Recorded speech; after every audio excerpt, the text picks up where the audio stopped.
अंबादास दानवे उभाटा शिवसेनेचे विरोधी पक्ष नेते यांनी आता एक क्लिप जारी केलेली आहे आणि त्यांनी युवकांना आणि महिलांना आवाहन केलेले आहे।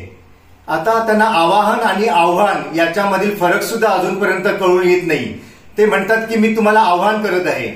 त्यांनी मुख्यमंत्री माझी लाडकी बहीण या योजनेची खिल्ली उडवलेली आहे आणि ते असं सांगत आहेत की ही योजना पूर्णपणे खोटी आहे। अशा योजना यापूर्वी सुद्धा सुरू होत्या, परंतु या महाराष्ट्र राज्यामध्ये अशा प्रकारची योजना कधीच सुरू नव्हती।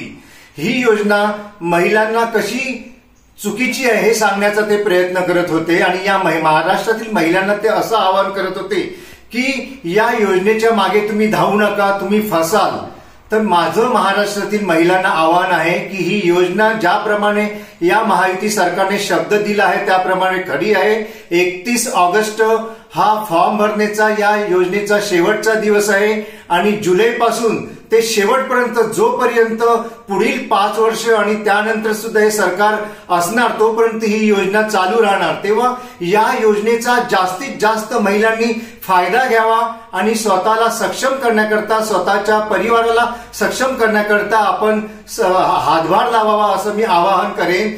तसंच अंबादास दानवे असं म्हणत आहेत की युवकांकरता सुद्धा आम्ही 5वी योजना काढली, लाडका माझा भाऊ म्हणून। आम्ही लाडका माझा भाऊ नावाची कोणतीही योजना काढली नाही, परंतु या राज्यातील युवकांना सक्षम बनवण्याकरता, त्यांना नोकरी धंदा मिळण्याकरता आम्ही एक ट्रेनिंग प्रोग्राम मात्र जरूर आखलेला आणि त्याच्यामध्ये त्यांना महिना 10,000चं एक वेतन मिळणार आहे। वेतन म्हणजे त्यांना स्टायपेंड टाईप ते वेतन असणार आहे। त्याचा फायदा सुद्धा युवकांनी घ्यावा।